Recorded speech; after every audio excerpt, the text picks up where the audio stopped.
Aproximadamente 5% da população brasileira tem algum tipo de deficiência auditiva, segundo dados do último censo do IBGE. Bauru tem aproximadamente 14 mil pessoas com esse problema, mas muitos espaços e ambientes públicos ou privados ainda não estão preparados para receber esse tipo de público. Para falar sobre essas questões e também sobre o curso de Libras, Língua Brasileira de Sinais, nós recebemos aqui no programa Entrevista da TV Câmara Bauru o docente da área de idiomas e linguagem do Senac Bauru, Luiz Mateu da Silva Souza. Professor, eu queria te agradecer pela presença aqui conosco na TV Câmara. Eu que agradeço, estou à disposição aí quando precisar. Bom, nós começamos falando sobre esses espaços que não estão apropriados para receber as pessoas com algum tipo de deficiência auditiva. Você poderia citar aqui em Bauru alguns desses espaços? Bom, de modo geral, as pessoas com deficiência, elas necessitam de utilizar todos os espaços sociais, né? Elas estão na sociedade, elas vivem como qualquer outra pessoa e elas precisam de bancos, elas precisam de ir ao fórum, de ir no poupa-tempo, de ir em quaisquer outros ambientes para poder realizar os serviços, né? O que ela necessita. Então, se a gente pensar em nível de acessibilidade, de condições de comunicação, nós temos ambientes sim que não têm comunicação em língua de sinais, que as pessoas não sabem língua de sinais ainda, ou que estão num contato muito simples, muito superficial ainda da língua de sinais e interfere nessa comunicação com o surdo. Então, de modo geral, se a gente for pensar espaços, nós temos hoje escolas que já têm tradutores e intérpretes, que no estado de São Paulo a gente chama de professor interlocutor, que já está na escola, trabalhando em parceria lá no trabalho com o surdo de intervenção nessa questão da linguagem.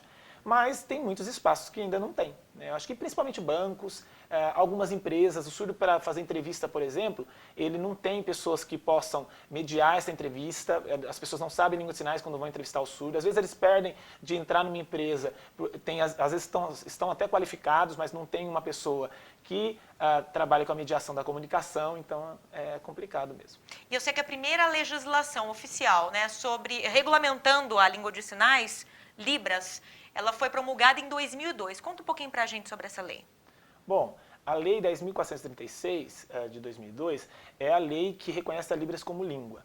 Não, bom, inicialmente a língua de sinais ela sempre existiu no Brasil, né? Como no mundo em modo geral, as línguas de sinais elas existem desde quando existe surdo interagindo entre si. Então tem surdo em comunidade, existe língua de sinais. A questão é que no Brasil ela foi reconhecida em 2002 e é língua brasileira de sinais. Então nós temos língua de sinais americana, língua de sinais francesa, as línguas de sinais no mundo são diferentes.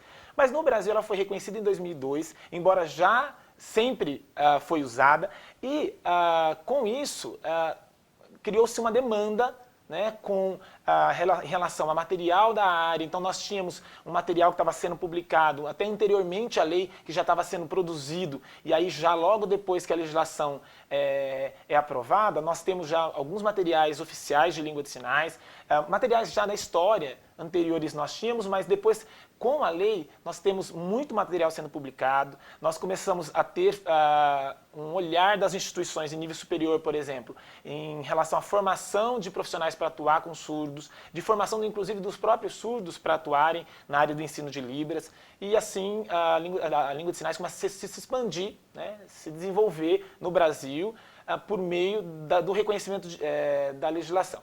Acho que isso é importante, a legislação, porque se não tivesse nenhum reconhecimento, como que poderíamos pensar em a questão da acessibilidade, do acesso, do direito da pessoa surda sendo respeitado? Então, primeiro, a legislação tem que oficializar e reconhecer essa língua como língua. Com relação à peculiaridade da Libras, né, você disse algo interessante que eu não sabia. É a língua brasileira de sinais, temos a língua americana, etc, etc. Quais são as peculiaridades da língua brasileira? E ela é inspirada no nosso alfabeto ou na língua portuguesa? Como que é formatada a Libras? Sua pergunta é ótima, porque normalmente as pessoas têm a ideia de que Libras é o português feito com as mãos. Sim. E de fato não é. Não é porque a língua de sinais ela tem uma estrutura diferente. Ela é uma língua com estrutura própria, com estrutura gramatical, que respeita uma ordem, uma organização que é visual-motora, né? Nós temos uma modalidade diferente.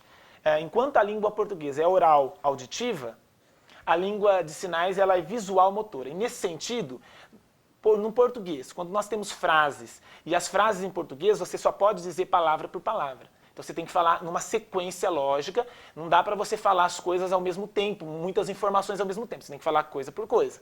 Na língua de sinais, você pode ter uma informação simultânea. Então quando eu falo, o avião passou sobre a menina, ou sobre o menino, não importa, porque esse sinal aqui está representando uma pessoa, um classificador de pessoa, e eu tenho um avião passando por cima. Essa informação é uma sentença em português.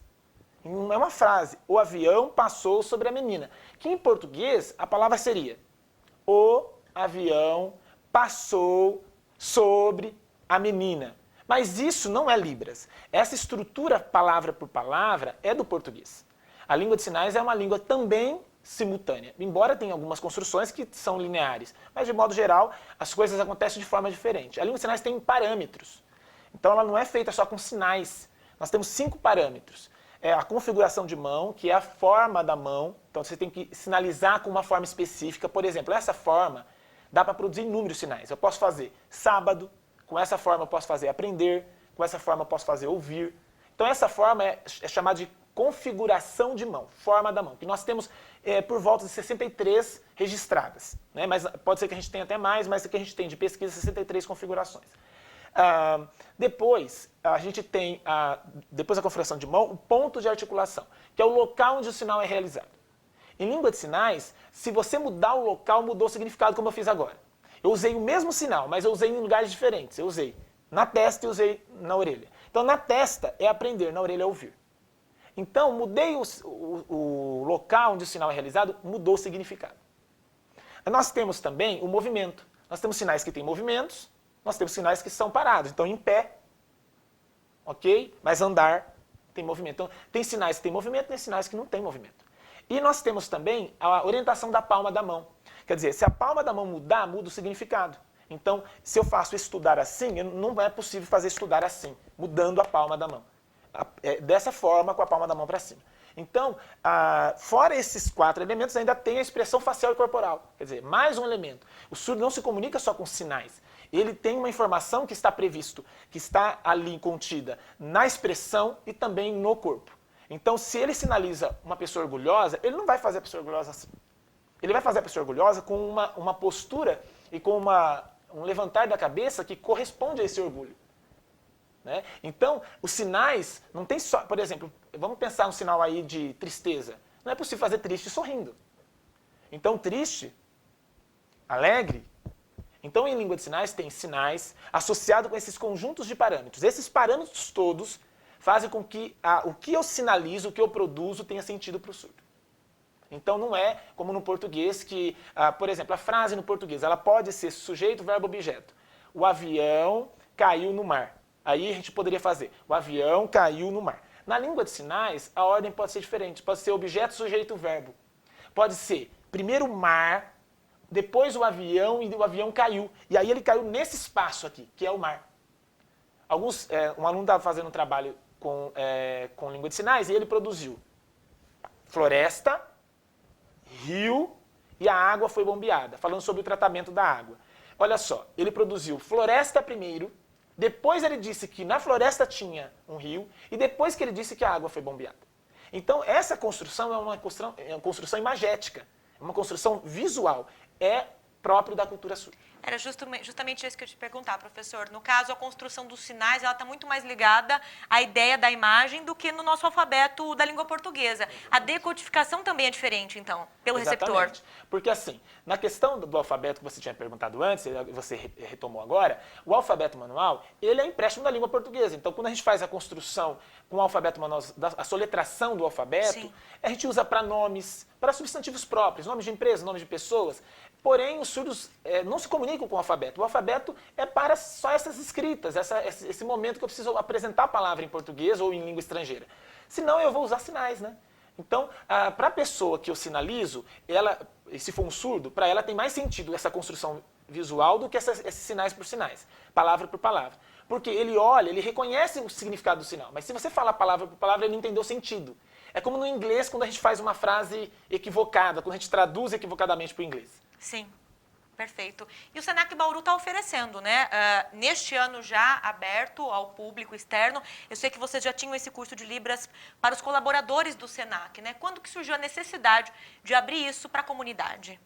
Bom, o Senac começou a trabalhar inicialmente com os colaboradores, com a educação corporativa, porque ele percebeu que precisava romper a barreira da comunicação no próprio Senac. Então, ele já atendia algumas pessoas com deficiência, mas em relação ao surdo, a maior dificuldade era comunicacional. Porque o surdo tem um desenvolvimento normal, ele pode ter uma escrita da língua portuguesa também como qualquer outra pessoa, mas a comunicação em língua de sinais ficava prejudicada, porque as pessoas não sabiam língua de sinais. Então, essa necessidade surgiu já aí. Aí depois, o Senac percebe que é necessário abrir, bom, as pessoas procuram de fato, mas percebe que é necessário abrir porque as pessoas precisam ter contato com essa forma de comunicação e também porque nós temos toda uma legislação aí por trás da língua de sinais, né? Nós temos não só a Lei 10.436 que nós citamos, mas temos o decreto de 2005, que regulamenta o uso da difusão da Libras no Brasil, que fala sobre o intérprete, que fala sobre o professor de Libras, e aí fala sobre a formação na área educacional, que fala sobre os setores públicos e privados, que tem que ter um profissional que trabalha com Libras. Então o Senac também vem atender essa demanda. E por que a escassez de profissional de Libras no mercado? Sendo que hoje já tem razão da legislação ou das legislações, né, inerentes, hoje ele é tão fundamental e tão necessário em tantas áreas e espaços. Bom, eu vejo assim, que inicialmente, em nível de Bauru e região, nós tínhamos poucos cursos de formação. Nós tivemos uma iniciativa em Agudos, nós tivemos iniciativa de formação de Libras aqui em Bauru, mais em nível de curso básico. Então a gente tinha em Bauru e região poucos cursos de formação na área de língua de sinais. Então essa questão aí de ter poucos profissionais, eu acho que, primeiro, a língua de sinais, até então, ela não tinha um certo status. Ela começou a ter status porque ela é reconhecida e aí as pessoas começam a olhar para ela e respeitar ela como língua. Porque até então, sem reconhecimento, as pessoas, é a língua dos surdos. Nem era língua, era a linguagem dos surdos. É mímica. Como se fosse uma comunicação, uma pseudo-comunicação, uma pseudo-língua. Como se fosse uma língua intermediária ou uma comunicação limitada. E não é de fato. A língua de sinais, ela é uma língua tão complexa como uma língua oral. Tão complexa, porque ela tem todos os elementos linguísticos, inclusive fonema, porque esses elementos que eu descrevi dos parâmetros são os fonemas da língua de sinais. Né? Então, nesse sentido, a questão de ter poucos profissionais, assim, se a gente for pensar em relativo à nossa região, são poucos, sim. É porque nós tínhamos poucos cursos de formação. Agora nós temos já iniciativas em São Carlos, né? Então nós temos hoje universidades federais em todo o Brasil com cursos de formação. Então, com o tempo foram surgindo esses cursos foram atendendo. As pessoas aqui na nossa região, para poder se formar na área de língua de sinais, teriam que ir para fora. Então, eles estavam buscando em São Paulo e em outras regiões. Agora, nós estamos, na nossa região, aos poucos, oferecendo os cursos. Então, agora o Senac tem uma oportunidade, vocês que têm interesse de fazer o curso, o pessoal que nos assiste, tem no Senac a possibilidade de fazer o curso em nível básico, de 120 horas, porque são 3 módulos de 40, e é um primeiro contato com a língua de sinais para poder se aprimorar no uso da língua depois. Para quem é voltado esse curso, professor? Exemplo, eu quero me qualificar, mas eu tenho que ter uma formação na graduação específica na área de letras, ou é para qualquer pessoa que se interesse, ou necessariamente eu preciso ter alguém na minha família para poder me comunicar? Existe alguma restrição nesse sentido?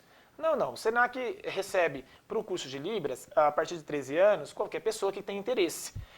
Por quê? Porque a língua de sinais ela pode ser usada tanto no âmbito familiar, quanto no educacional e nos setores públicos e privados. Então, como eu comentei no início, né, esses ambientes todos sociais estão presentes, os surdos estão lá. Né? Então, quer dizer, não existe uma formação obrigatória anterior para eu me qualificar e, de repente, poder me comunicar, até dar aulas, enfim. Pré-requisito não tem necessidade, porque é um curso de línguas. Sim. Né? De modo geral, as pessoas podem também fazer um curso de inglês, podem fazer um curso de outra língua, então ela pode também fazer um curso de língua de sinais se ela tiver interesse. Agora, para a área educacional, ela é bem procurada pela área educacional, porque muitos professores atuam no atendimento de surdos. Os surdos estão no nosso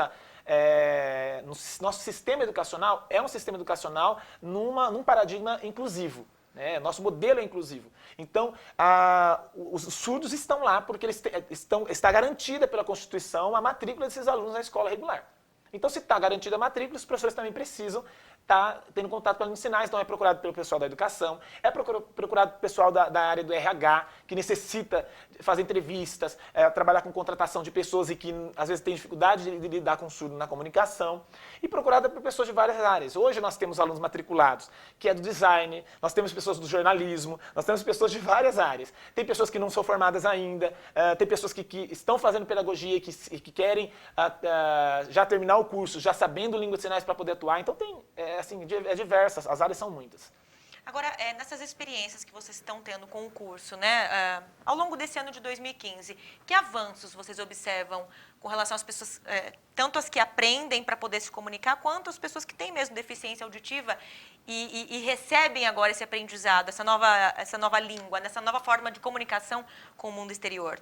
Eu acho que pela experiência do Senac, pela nossa experiência, eu tenho observado o seguinte, que as pessoas que fazem o curso elas entram no mundo do surdo, quer dizer, elas se familiarizam com essa realidade do surdo, e a gente costuma fazer sempre encontros com os surdos. Se não um encontro informal, por exemplo, num shopping, ou em qualquer outra atividade para ir em algum lugar, ou numa praça, se não um encontro informal, um encontro formal numa associação de surdos, num evento específico, numa atividade específica, num congresso. Então, eu percebo assim que os alunos estão assim muito mais abertos e se familiarizaram com essa realidade, mas também as pessoas surdas estão tendo mais contatos com ouvintes que estão aprendendo língua de sinais. Porque, assim, eu não via, pelo menos aqui em Bauru, nesse tempo que eu estou aqui, eu não via essa dinâmica, essa interação aqui em Bauru de surdos e ouvintes como está tendo agora. Então eu observo, quando eu faço essas atividades, muitos alunos ouvintes estão lá, muitos alunos surdos. Hoje nós temos no Senac vários alunos surdos com implante coclear fazendo curso de Libras, que esses alunos surdos não sabem Libras, porque eles fizeram implante coclear e foram oralizados, falam português e não sabiam Libras, mas para se comunicar com os amigos surdos, usuários de Libras, foram fazer curso de Libras no Senac, estão lá fazendo curso de Libras. Então, assim, houve uma maior interação e as pessoas estão assim se abrindo para esse diálogo, para essa interação. Legal. Como que a convivência, principalmente das crianças, dos adolescentes, nos espaços escolares, as pessoas que têm problema de deficiência auditiva e estão ou não, já aprenderam, né, a Libras? Olha, o que você observa? Na escola, de modo geral, eu observo o seguinte, que quando a criança surda chega na escola regular, Sim. E ela tem lá seus 35 colegas que são ouvintes e não falam a língua de sinais. Normalmente, ela inicialmente sente aquele estranhamento, mas se na escola tem mais outros surdos em outras salas de aula, e esses surdos têm esse contato com eles na hora do intervalo, em outro momento eles se sentem mais à vontade, porque eles sabem que naquela escola não tem só ele de surdo, tem mais surdos, mas também os alunos ouvintes começam a aprender língua de sinais para se comunicar com um surdo, porque nós temos situações já, essa semana eu presenciei uma situação de um aluno que foi precisar falar com um aluno surdo e sinalizou. Eu falei, nossa, que legal, já está aprendendo sinais, já está aprendendo a se comunicar com ele.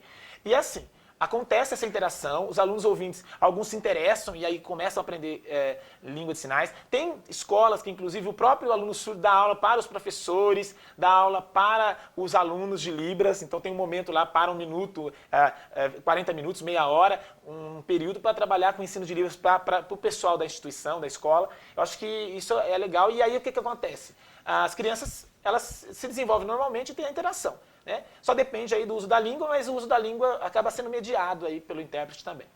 Só para a gente encerrar, professor, tem alguns números que têm chegado, inclusive chegaram pela assessoria de imprensa do Senac, e achei bastante interessante com relação ao último Enem.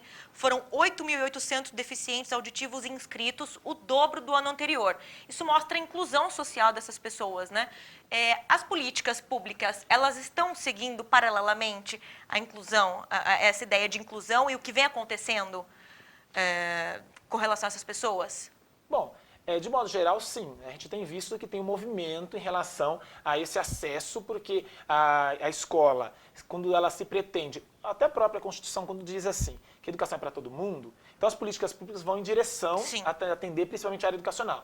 Mas as demais áreas também, né? Mas, de modo geral, a área educacional Por exemplo, nós temos sim um olhar do sistema público, nós temos um olhar das políticas públicas para a inclusão, até porque nós temos visto a atuação do tradutor-intérprete, a atuação do professor na sala de recursos, no atendimento de alunos surdos. Sala de recursos é o atendimento educacional especializado, que seria em período contrário à sala regular. Então o aluno vai lá, no período contrário, com um professor especialista que sabe Libras para atuar com ele, o aluno surdo. Então, a gente percebe assim que há um movimento, que há um interesse para essa questão de dar condições de acesso, materiais. Hoje nós temos no Estado de São Paulo várias medidas, inclusive currículo adaptado, currículo com sugestões, sites oficiais para a gente poder ter acesso a material para auxiliar os alunos em sala de aula. Então, assim, tem um olhar sim para essa questão da inclusão, até porque não tem mais volta, né? Nós temos que atender todas as pessoas e porque é um direito também dessas pessoas, né? Que bacana conversar com alguém, né? Uma conversa tão esclarecedora como a sua. Quem ficou interessado em fazer o curso de Libras no Senac, como deve fazer? Bom, você deve entrar em contato com o Senac pelo telefone ou pelo site, depois a gente vai mostrar aí, e também pode ir pessoalmente, se você quiser pessoalmente falar no atendimento, você pode pessoalmente no atendimento, conversar, se informar sobre o curso. Nós já temos curso do módulo 1, 2 e 3 funcionando, não, módulo 1 e 2, o 3 ainda vai começar, mas o módulo 1 e 2 já tem funcionando, já está em andamento. Que bacana, eu queria agradecer pela presença, o Luiz Matheus da Silva Souza, ele é docente da área de idiomas e linguagem do Senac Bauru. Como eu falo obrigado em Libras? Obrigado. Obrigado pela presença, viu? Eu que agradeço, obrigado por quem nos assiste. Obrigado você também pela sua sintonia, até a próxima.